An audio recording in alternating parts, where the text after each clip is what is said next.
What is poppin', fight fans, and welcome back to another episode of the Mystic Hour Live. And I got a very special guest here with us today. We haven't seen him in a while since his performance of the night, and one of the best performances of last year since June. He's a former WCF lightweight champion. Got to shout that out because, we got to give every accolade as much as possible to these amazing, amazing warriors. Wins over Shane Burgos, Mirsad Bektik, Ricardo Lamas, Michael Johnson. Let's bring him in. The man, number 7, featherweight, Josh Emmett. Josh, thank you so much for coming on. Yeah, you bet. Thanks for having me on. Absolutely. It's been a while since we've seen you in the cage. How's the recovery going? Yeah, it's going a little better now. I had a lot of issues with not with the surgery, but I did ACL reconstruction. I used the patellar tendon, so I had a lot of issues with the graft site where they took the graft from.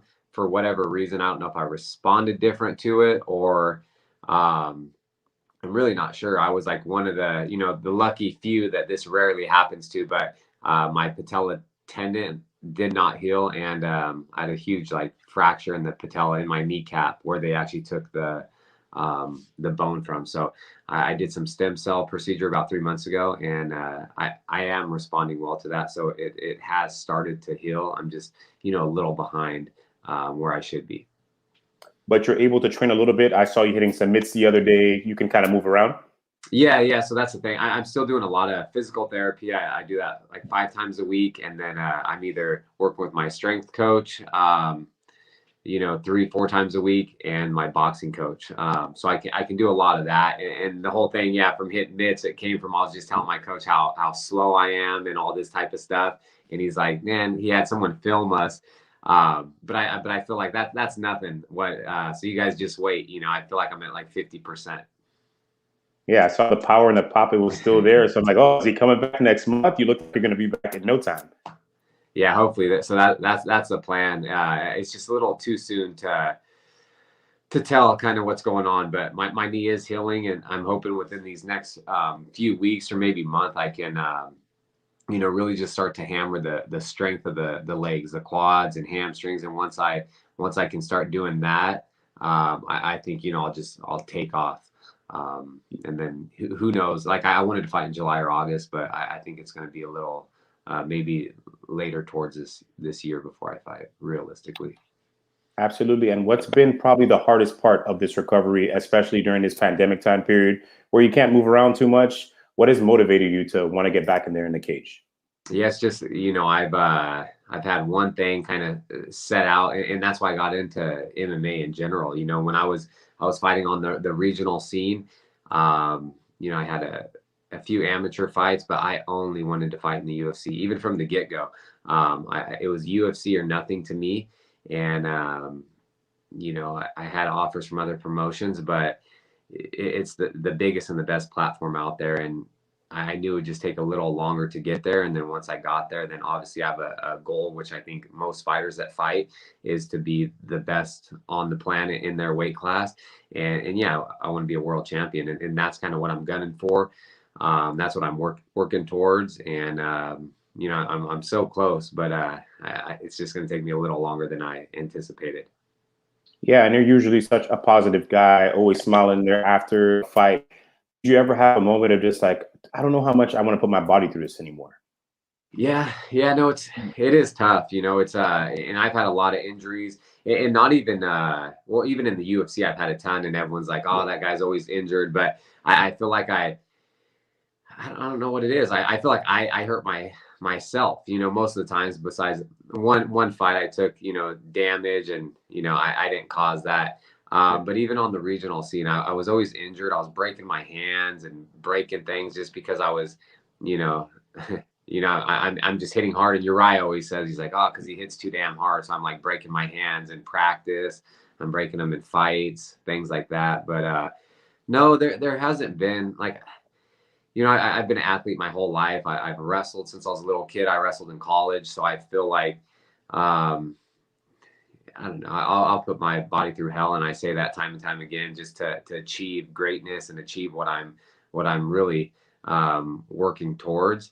But yeah, I would like to, after fighting's over, I want to, be there and not be this, like, I always say my knee is like this old crickety knee right now, but Yeah. I don't want to be like not being able to walk and move. And especially, brain health is important to me, and I want to be there for my family and wife and, things like that. And, yeah, I will be, but I haven't thought too much like about, how much am I willing to like endure, go through like a lot. If I get that belt, it'll all be worth it in the end.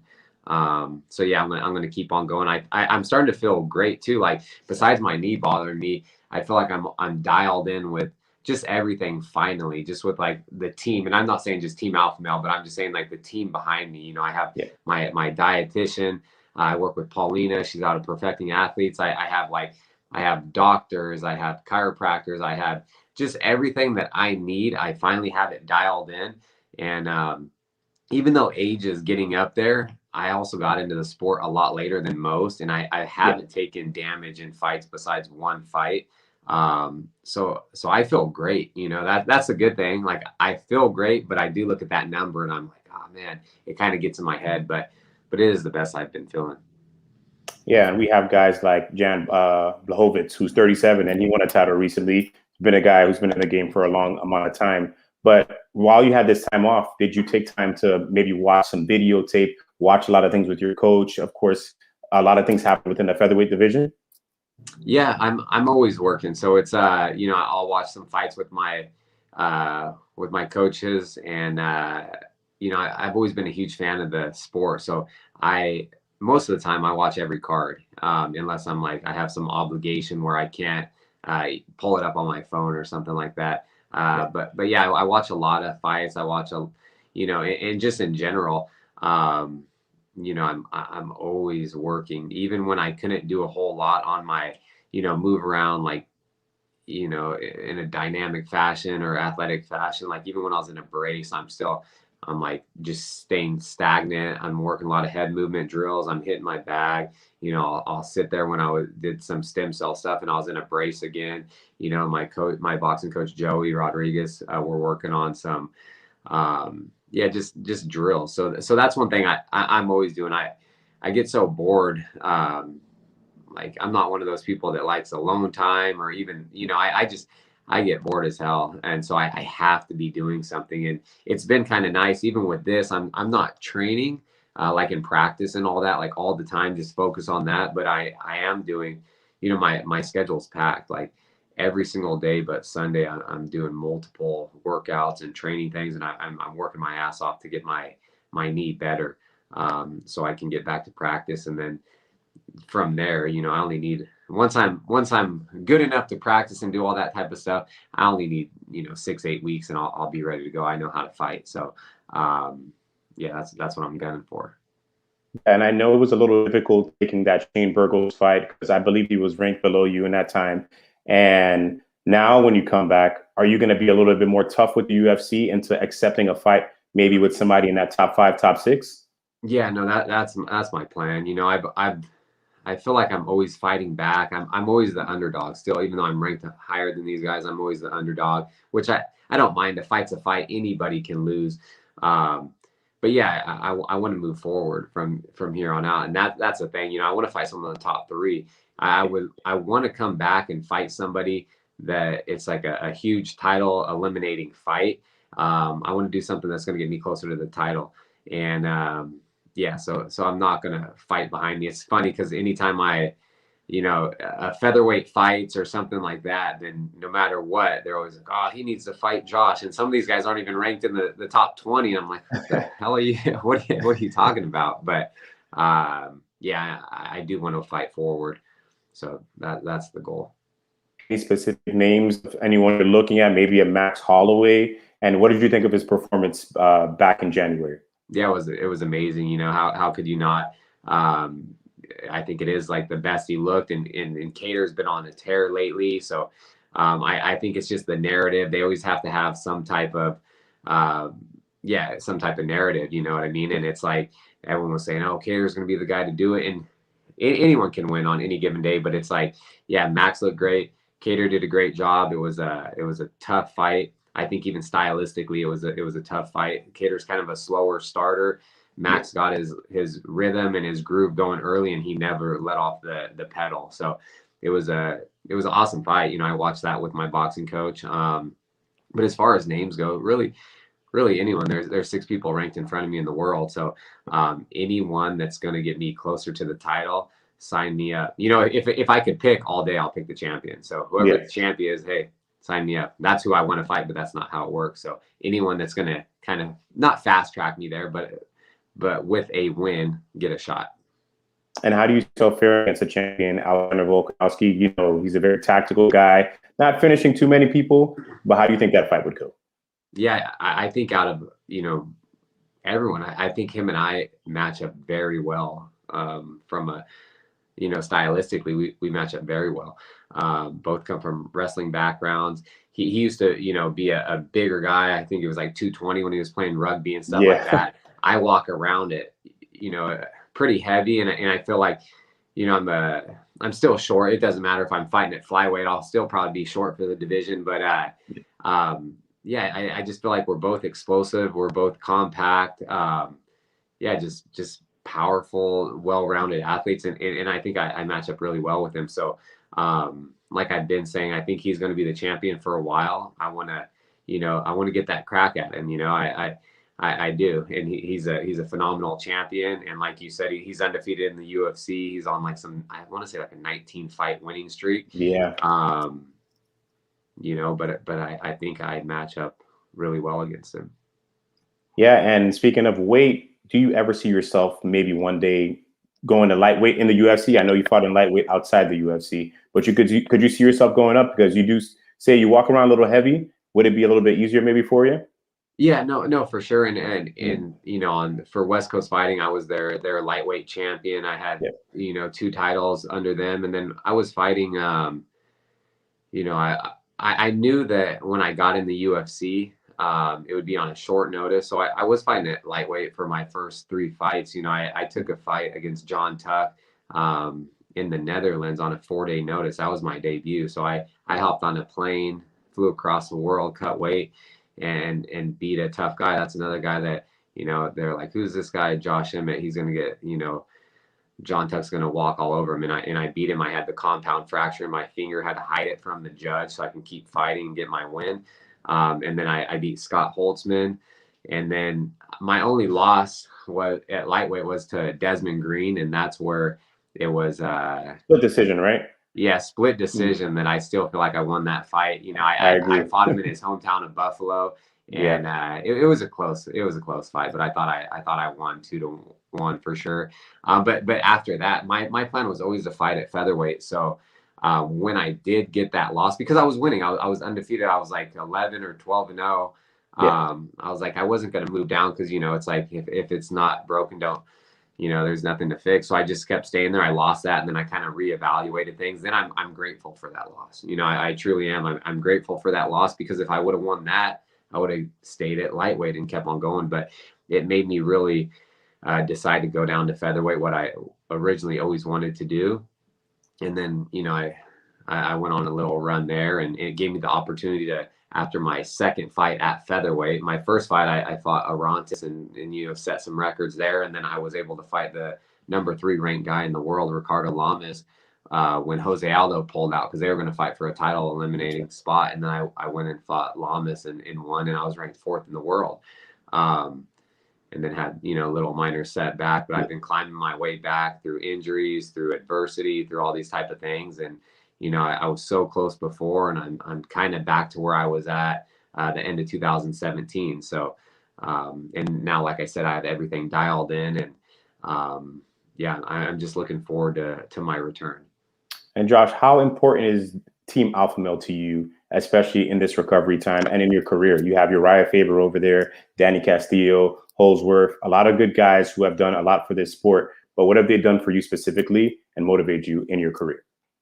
Yeah, it just comes with, man, I've been with the team. That's the only team I've been with. You know, I'm from Sacramento, California, so I'm fortunate and lucky that one of the best teams for the lighter weights was, you know, built here in my backyard.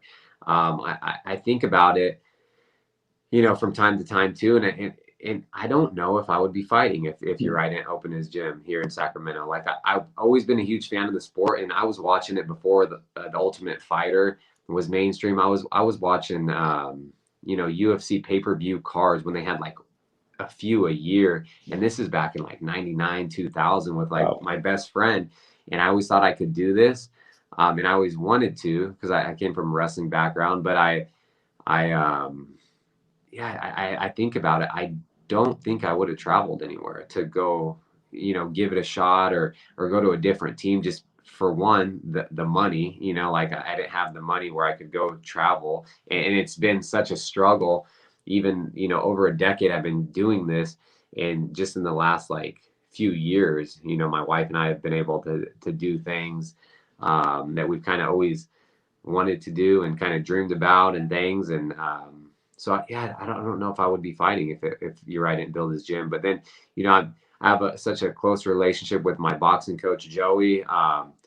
We're always working, and Chris and Danny and all these guys. They've helped me so much over the years, and Uriah and just everyone. Like I can go on and list all my teammates. Like Andre and Anthony and like just all these guys. Like everyone's such a good group, and when you're in there, you're having a good time. And it's hard for me because I'm one of the guys that when I'm injured, like I'm going in the gym right now because I'm working with my coach. Or boxing. I'm lifting weights. I'm doing stuff like that. Other times I'll go into physical therapy, but it's hard for me to go. I don't go watch practice. That's one thing I don't do. I've never done, and I probably will never do because.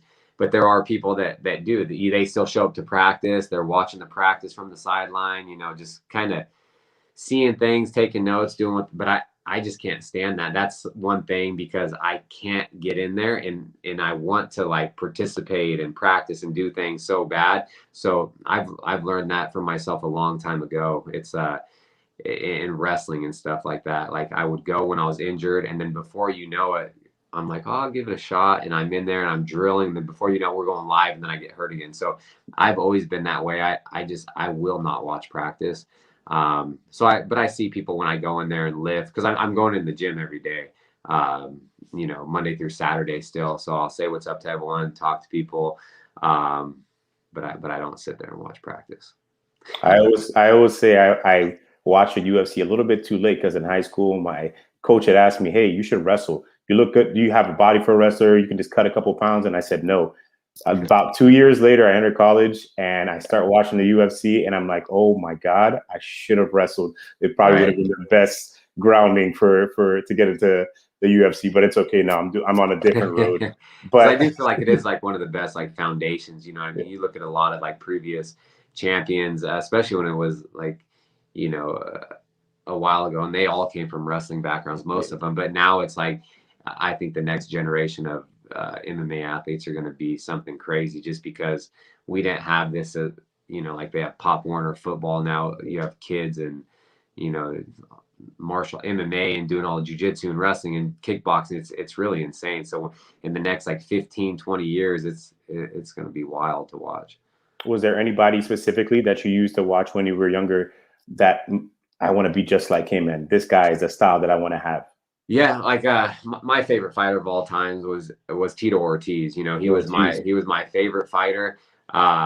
And it's like even growing up playing like watching basketball, like in football and stuff. When you have your teams and they lose and you're so mad. Like when I was a little kid, I was like, I was so angry when my teams would lose, and that's kind of how I felt about like Tito. Like I'd be like when he lost, I'd be like, I'd be so pissed, but I was just a huge fan of the sport. I was a huge fan of Matt Hughes, Randy Couture, Liddell, but Tito was my favorite fighter. Yeah, Tito was a great guy to watch, of course, coming up. That light heavyweight division was amazing in that time period. But And Josh, it's kind of cool to think that I ran into Tito at one of these Combate shows in Tahoe, that's and right. it's my friend went up to get a picture with him, and I was kind of standing right there, and then I was like, oh, what's up, Tito? And then he's like, oh, keep it up. I've been watching you. You've been doing really well. So that's kind of crazy to come full circle too. It's like, he was my favorite fighter. And this is back, like early 2000s and stuff, and all the way up, and then I'm in this, and then, and then it's like he knows who I am. It's kind of crazy. That happened to me even with BJ Penn when I was in Rio. He was saying Ooh. the same type of stuff, and he was another, I was a huge fan of his, and it is kind of crazy to think about it like that. Yeah, I know that those emotions when I watch fighters, and even in this day and age that I love, and they lose, I start doing this. My eyes start getting watery, and I'm just like, oh my God, what am I going through right now? I don't even personally know him, but I understand that feeling completely. But Josh, what's the biggest difference between Josh Emmett in 2017 and Josh Emmett in 2021?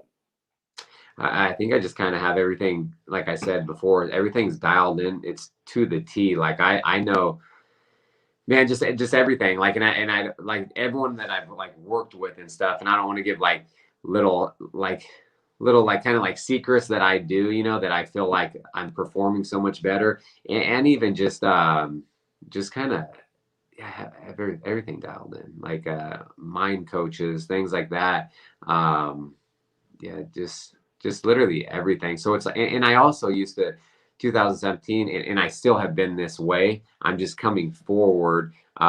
Every fight that's been offered to me, I've said yes to. I've never turned a fight down, even if they come to me with like, "Hey, we have these two for you. Who do you want to fight?" I want to fight the bigger name guy, and I've always been that way. But moving forward now, I know it's more like a business, and that's why I do want to fight someone in front of me when I come back. Um, not rushing things. I'm always, I think that's a big thing that I used to do too. It's like when I want something so bad, it's like I don't stop until I get it, but I'm like, I'll rush into things and not make irrational decisions, but just like really not think it through. And I think now I just kind of, I know what I want, even though I knew what I want back then, but it's like, I maybe just a little more patient and just, yeah, just thinking things through and kind of evaluating things and just observing things a little bit more. But other than that, yeah, I still have the same like fire lit in me, the same hunger, like everything. Um, yeah, yeah, and I just want to do so much more. It's like as long as you're winning and doing well, and I want to become a champion. That's where you more money and things like that. So then everything that I want to do too, it just makes it a lot easier. And how big of a role has your wife played in your career as well, and in your life? Period. Yeah, huge, like huge, like and I say even she's like the biggest um like the best support group that I could have, and like the biggest motivator and things like that. And yeah, just she's been on this journey of mine for so long, and I felt bad for a while just because like we were living in our best friend's bedroom, and all so many people are huge like helps to the success I've had so far. Just even like my best friend and his wife, which is my wife's best friend, like when I moved back from college in 2010, they said, "Hey, why don't you just move in here so you can pursue your dream? You don't have to pay rent. You don't have to do any of that." So I'm training full time Monday through Friday. I'm working at a group home on Saturday and Sunday, 14-hour days, just so I can pursue this. But at the same time, my wife is, we're living in, our friend's room. We're living at my mom's house again. We're living in like these little studios because I have this dream, and I'm like, hey, I'm gonna get here. It's gonna all pay off in the end, and she's been along for the ride the whole time, So it's yeah, it's amazing in that sense, and even in like 2000, it was tough for me to get in the UFC. So it was like I almost got in the UFC when I was 5-0. I didn't. I almost got on the Ultimate Fighter a few times. Um, and I was so fed up with all this stuff. And then Uriah was talking to Dana, and he's like, Dana just kept saying, "Win one more fight, win one more fight." And I was fighting these guys that were, had 30 fights. I was fighting ex or UFC vets and stuff like that because I think my wrestling background, the team I came from, it was hard for me to get fights. And then I got to the point where I was like, man, if I don't get in, or no, let's see, it was 2016. I fought Christos Yagos. He's in the UFC again. He was in the UFC, got cut. He was making his way back. I fought him. I won, and that was going to be the one that I got to the UFC. And then Dana's like, "Hey, win one more fight to Uriah." I was like, so I got to the point right then. That was the beginning of 2016. I was like, I'm done. Like I'm done fighting. I was 9-0. And then she's the one too that said, why don't you just kind of give it till the end of the year, you know, and then we'll kind of think about it. If you don't get into the UFC by the end of the year, then we'll start thinking about things. But it's been like this long journey that I've been chasing, you know, because this dream I have, and I know I'm going to get here. And then it's, you know, it's just like a roller coaster, nonstop. Yeah. So who knows? Like even that, and that's why I was so prepared for it. Then, you know, fast forward, that was in June, like May 8th, that's this poster right here, is my debut. So it's you know, I was training hard because I didn't give up and like hang him up or slack then. And then I was super prepared on a 4-day notice to go fight someone across the world and you know, just outclass them too. But yeah, she huge motivator. She's like drives me, you know what I mean? It's helps with my schedule, does everything. Like all my teammates, coaches, they know too. It's like fight week. She has everything dialed in. Like she's in there doing the laundry, doing everything. I have everything just on the table. So huge part of my success. Like I couldn't do it without her either. That's awesome. And I noticed you guys travel a lot. Is there any specific place you want to say is your favorite place you've been to? Man, it's hard because everything's so different. Like, but some of our favorite places so far that we've been are, you know, we loved Italy. That was awesome. We went into Rome on Christmas Eve, and then we worked our way up north all the way to Milan. And then I don't know, we've been so many places. We like Thailand, we like Italy. We like everywhere we've been, but I think so far those are our two favorite. And that's one of the things that's been tough with the pandemic too. You know, like while I'm injured and I can't travel and do all these things, I'm like, we'd be somewhere, you know, we'd be somewhere just traveling or checking out a different country if you know, if obviously if the pandemic wasn't there. So, but it's forced us just to kind of, you know, I'm just really focusing on my recovery. So we will, after I fight next, then we have a trip that we really want to do. And yeah, it's on the list. Hopefully the world gets back to a better place and guys can go on those trips for sure. But Josh, anything you want to say to your supporters and everybody that's been watching you? No, yeah, I just appreciate everyone's support. You know, positive support is great. You know, it's I really do appreciate it. I see a lot of things and people sending messages and stuff. It means a lot to me. And you know, I'm working my ass off to get back to the octagon and I'll be here before we know it. So I just appreciate everything. If yeah, anyone that like sponsors and everything, if anyone wants to buy some merchandise or check out the brands I support, they can go to my website at joshemmett.com. Everything's on there. Awesome, Josh. And we hope to see you back in the octagon later on this year against a top 5 or top 3 opponent, not taking anything less. Dana White, you hear that? You heard it from him first. Thank you so much for coming on, Josh. Hopefully we'll talk again soon. Cool. Anytime. Yeah, thanks for having me on. Appreciate it, boss. Josh Emmett, ladies and gentlemen. You have a good one. All right. That was Josh Emmett, guys. Thank you so much for watching and tuning in. Of course, this will be on our YouTube, our streaming websites, everywhere. We appreciate you guys. Thank you so much for watching. I got a big one for you guys next week. Hope you all tune in. Mystic Black, Darnell Giovanni, out.